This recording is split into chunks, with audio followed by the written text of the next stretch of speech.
Hello, good people. Hi. Welcome to another episode. This is a very exciting one. Very, as you can see, There's an empty chair. there's a new host.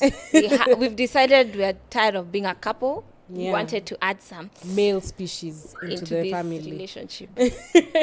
we'll be wilding. So yeah, we have a guest. Before we even begin, sorry, my name is Alice Kanji. I'm assuming everyone knows me. My name is Alexia Musao. Welcome to another episode of Bant of a Branch, man. Yeah. And as Alexia said, sorry, There's a lot of noise. Today, as Alexia said, we had a special guest join us, and this is a very inspiring conversation. Actually, there are two conversations. Yeah. So this and- is part one, and then Yes. the next episode will be part two. So make sure you stick in. Yeah, this episode we talked about entrepreneurship. Our guest today is David NANDWA, and he's the founder and CTO/CEO of Honeycoin. We'll get into a lot of that when we start into the episode. But yeah, very exciting conversation. He tells us about the journey of his entrepreneurship journey, how he started coding. And I think if you're an aspiring entrepreneur, just anyone who wants to be inspired about, the world of business, I guess. This is a very good episode. So make sure you tell a friend to tell a friend. I hope you enjoyed this episode. Make sure you like, share, subscribe, like I mentioned. And yeah, let's get right into it. Alexa, you have anything to add, or we can just hop into the episode? Let's just hop into the episode. Okay, see you guys.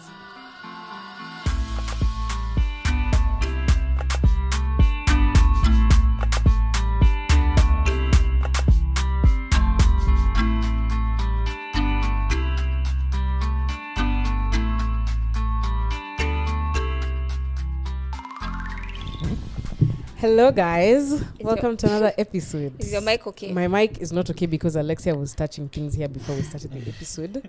But it's okay. We move. Today, as you can see, we have a special guest in the area. Hey, you guys asked for guests. I'm sorry, guys. I'm fixing the We mic. got guests. This mic is actually having issues. Sorry. Yes, we have a guest today, a very special one, as we mentioned in the intro. And yeah, do you want to introduce yourself to the people? Yeah, sure. Hi, people, the millions of viewers and listeners. My name is David NANDWA. I'm a CEO and founder of Honeycoin. That's what most people know me by, but I do also a couple of other things. And yeah, that's a quick intro on myself. That's Nice. That's the intro. That's the intro. What else do you want to know? No, actually, why I'm excited about this episode is I'm also trying to know more about you based off the responses you get from these Personally. questions. Okay. Yeah. Okay. Yeah. So do we just get straight into it? Let's jump in. I'm ready. Yeah. Okay. So David, we brought you here for this particular episode to just talk about your journey in entrepreneurship and running Honeycoin, what Honeycoin is. Yeah. And so yeah, we're just gonna get straight into it. I have a couple of questions I've written down. So yeah, I guess the first one is an obvious one. Who are you and what do you do? Explain what your product is, and for the entrepreneurs out there to just know more about what you do, basically. Okay. Yeah, that's a tough question. It's so tough to say who are you, what do you do. That's always what people ask. But I think briefly, I would say I'm more of a software engineer than a founder. But I think founding Honeycoin was natural because it came from me building the app Honeycoin and all the other apps I've built in the past.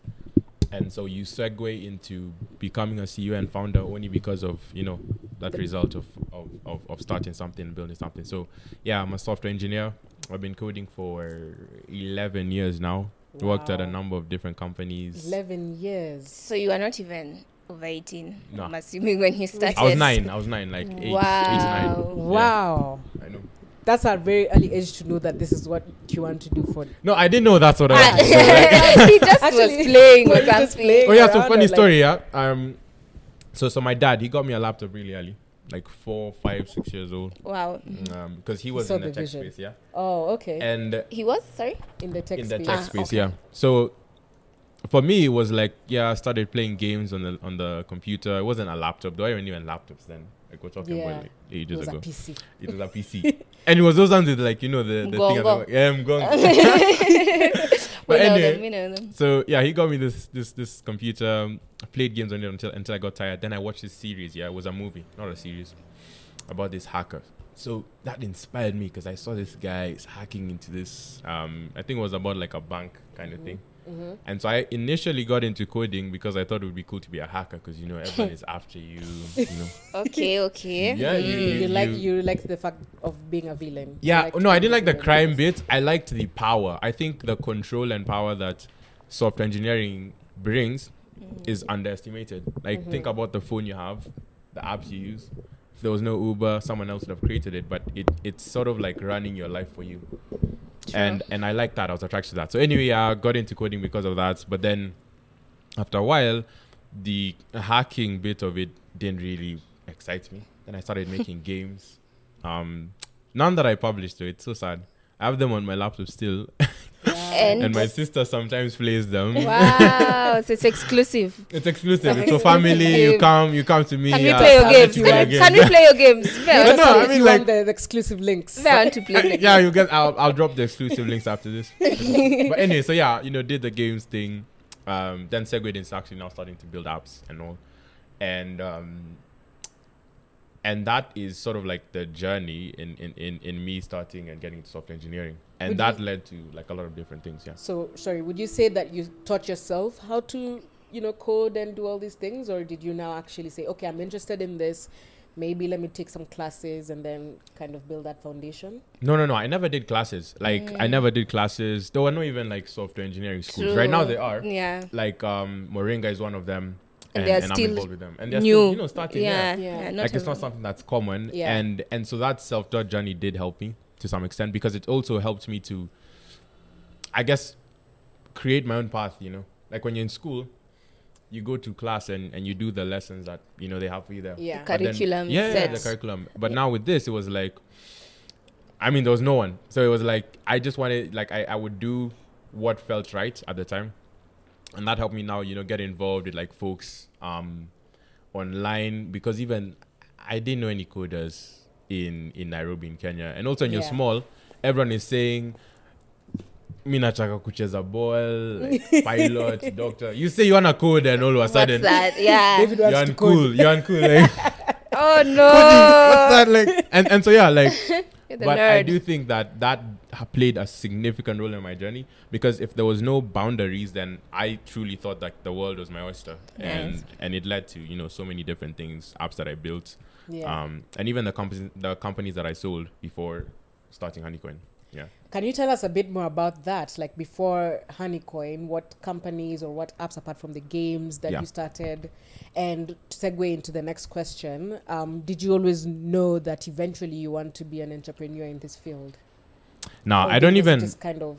Yeah. So to talk about, well, a bit about the others. So I founded this e-commerce company that was Pan-African. It was acquired by a logistics company. Still under an NDA, so I can't say the name, but they're doing well. But yeah, so they went on to do phenomenally well. They have millions of users, customers, and even when we were running it, I saw it growing, but it just didn't excite me. Like, I didn't like e-commerce stuff. And then, funny story, I started a dating app. It was acquired by a company in the US. And the dating app turned into something else. But I didn't like it. I promise you guys, if you see the inner workings of dating apps, messy. like the things, it's messy. It's messy. Even the way like matching algorithms work, because we had to build our own. Yeah. Well, at the time it was just me. So do they actually match with who you think is the best for this person, or is it rigged? Guess what? It's not rigged. So like one of the core factors, of course, is location, where you're based. But then, you know, now like there's interest tables, like the things that you put in when you link your social media, the posts that you have, and then it's very easy to, like, you know, create a linear algorithm to match you based on those interests, because at the end of the day it's just data. So yeah, I did that, and then the last one was just like a consumer startup of sorts for university students. And so yeah, like after those, ended up working at a couple of companies. Worked with Google Africa, went to Flutterwave, which is like a fintech, who are one of our partners actually at Honeycoin, which is pretty cool.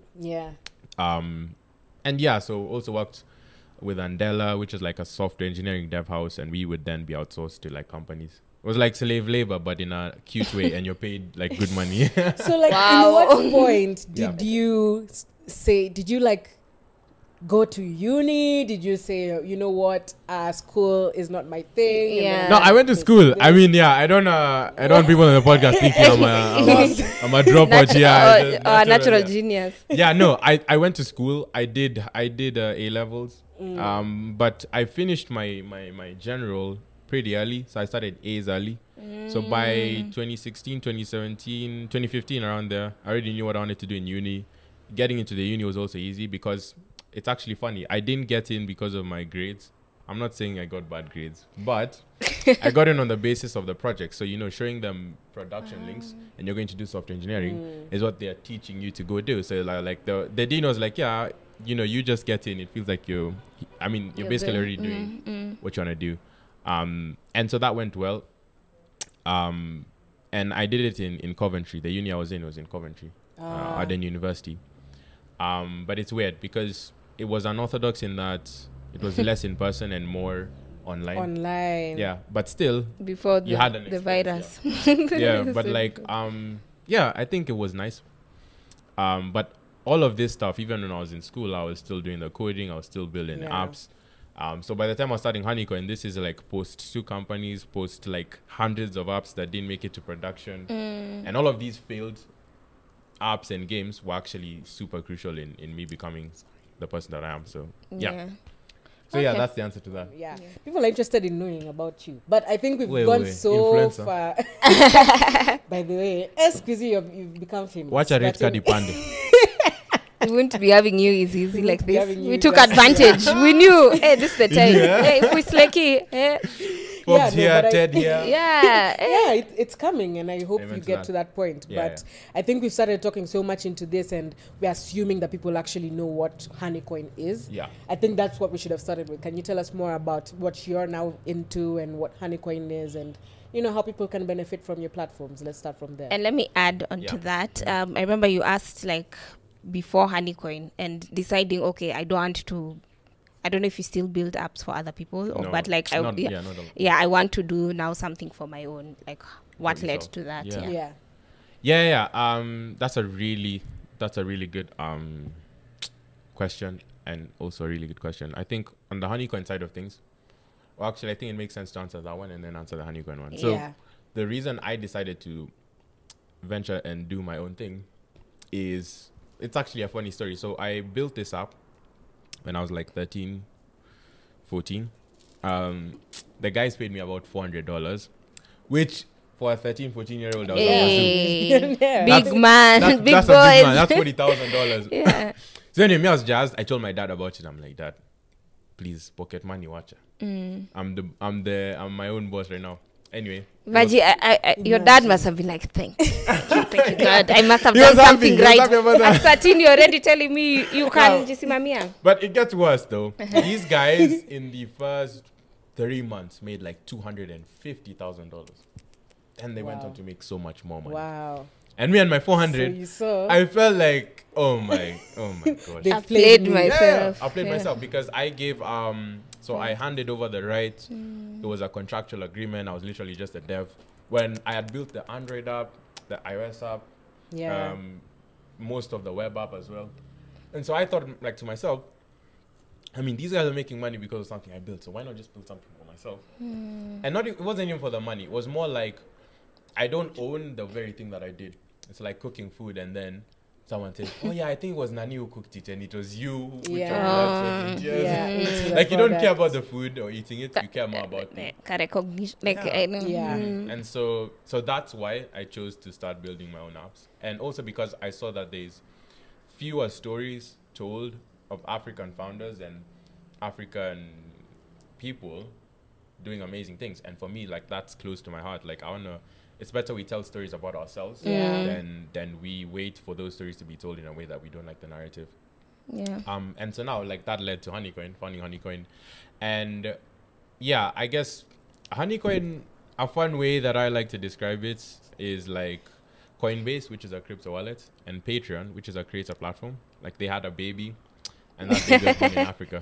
That baby is Honeycoin. Yeah. So, and why I say that is because, like, we are so much... Like, we're so multifaceted, We have a P2P wallet, which is like a remittance wallet, which is basically like a PayPal, And then like a PayPal or a Cash App, however you want to think about it. But it's better to think about it as PayPal because you don't want to become a local platform. You want to become like a international money transfer platform and service. Then we have our creator platform, you know, and that now is getting some buzz. Everyone's asking, how do I sign up because of the NFT drop we just did? So if you don't know about that, just go check on our socials. I know it's up there. But that is basically now where we're looking to work with like a number of different creators. So like influencers. To do what? Artists, musicians. I'm getting to that. And basically help them monetize and get paid to do what they love. It sounds simple, but it's very hard to do that if you haven't built the infrastructure to allow them to do that. It's almost like taxis were there, but Uber automated the process of getting a taxi.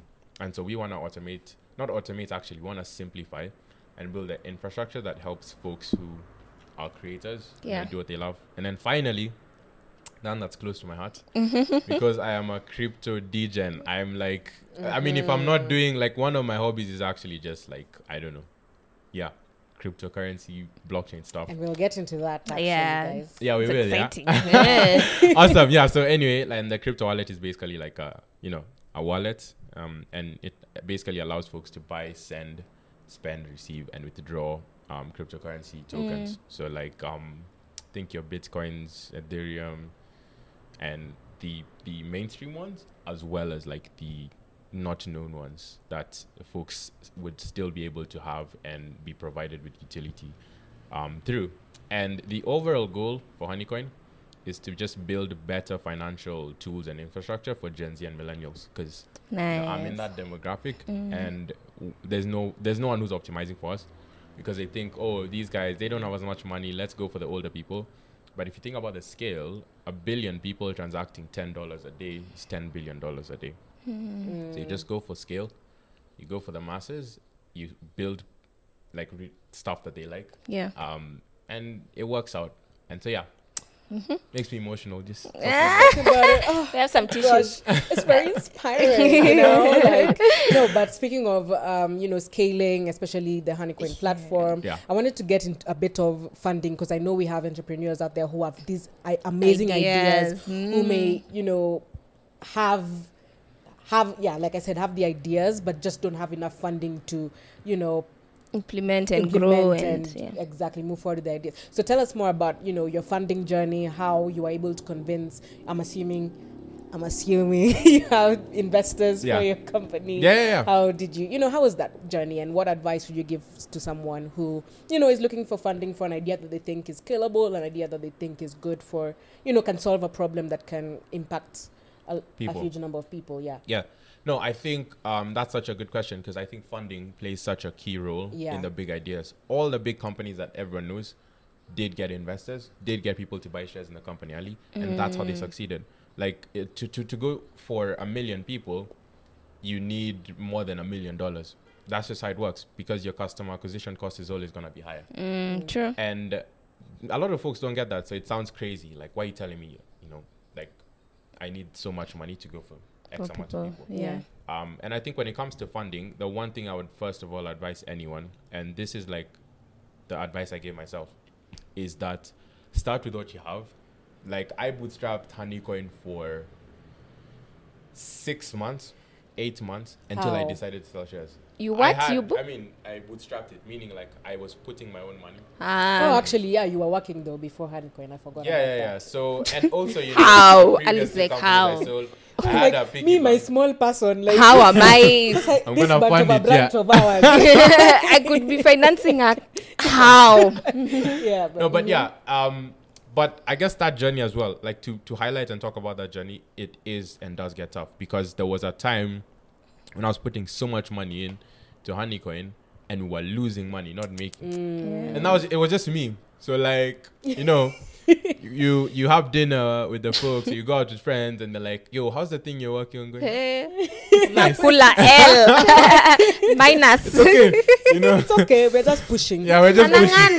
Kenyans. It's not the destination, it's a journey, or whatever they say. Otherwise things. Yeah, but like that was a key part in understanding what works and what doesn't. I think when you have a surplus of money, like trust fund babies never know what it takes to build something from the ground because everything is handed to them. Yeah. But so yeah, like I think on the funding side of things, you bootstrap first. So you get it going with what you have, with the resources you have. Because for me, all of the investors who bought into Honeycoin, like when we closed our first $100,000 from investors, when we raised X amount of millions of dollars from investors, that was all because I did it initially. Yeah. To the point where they were like, David, like, please, like when you guys are selling shares, let me know. And up to right now, like I can show you my WhatsApp. We have folks who are like continually disturbing me because they want to buy shares because they just see that, damn, like these guys are doing some scaling. it's scaling. We're doing a good job. Yeah. And I think that validation is what changes the narrative from like I've emailed 100 folks and they don't want to invest to I'm getting 100 emails of people who want to invest. So for us, it wasn't even like please invest in my app. But it was more like, hey, listen, yeah, we'll let you know when investing. This is the valuation. Are you good with it? I'll send you over the documents. We close the funds and, you know, things move on. And what I love about where we are right now is that we have investors who are also like software engineers, like folks who work at Instagram, Pinterest, like Paystack, really big companies. And these folks invested because they believe in us. Like, they're like, I love what you're doing, and I wanna be on board, yeah. But do you feel that pressure of, you know, having these big people believe in your vision, your brand? Definitely, yeah. So do you feel I can't drop, like, how do you deal with that pressure every day to just... Because it's nice, it's validating, but again, it's like, now I have to follow through. You know, it's serious. You know, this Instagram. Like you're thinking at the back of your mind, so I need to do, like, I need to execute. I think it is tough, but I think that pressure is alleviated by the fact that, like, I was doing this before you came on board. I'm going to keep doing the same things that made me become impressive to you, only more, only bigger. And I think if you closed or sold shares in your company to get funding because you wanted money, so you pay yourself a big salary, so you drive a nice car, you get a nice house, that pressure will be so much more. Because then you know I'm like it's just BS. I'm BSing these guys on the investor updates. I told them we have 1 million users, but up with database you got 100. You know, like And so I think also it was that transparency. Like if the pressure is taken away, if you become super transparent about where we're at and where we're going and what we're doing to get there. But I think also the previous failures need to happen. So if it's your first go at it, you close some investors, it failed, it's not the end of the world. I've failed so many more times than I've succeeded. And even not to say that right now I'm a success. Like right now, we're still trying out here. And I just hope that everything that I'm doing up like right now would just amount to something. Speaking of success, I mean, I think we need to wrap this up soon, but two last questions. I don't know if Alexia has something to say. Yeah. But one, so ultimately, what will success look like Honeycoin for you? Not just for Honeycoin, I think even for you personally, based off where you've reached right now. I mean, for some people, where you are right now is like, damn, that's success for them. But for you, like, what is the ultimate goal? What's the definition of success for you? And the last question I have is, what advice do you have for aspiring entrepreneurs or people who, like I said, you know, we had for funding, but now for entrepreneurs in general? If you have an idea, like, how do you... like, actualize it? Yeah. I'm so sorry. At this time, David. At this hour, it doesn't do not disturb. This is a bloopers for the podcast. I'll pick that up later. Anyway, so the two things, what does success look like? For me, it's more on the external side of things. Like, there's ways to optimize for liquidity for yourself, meaning that for me, at the end of the journey, I want to become a billionaire, you know? That's what a lot of people might have in their mind.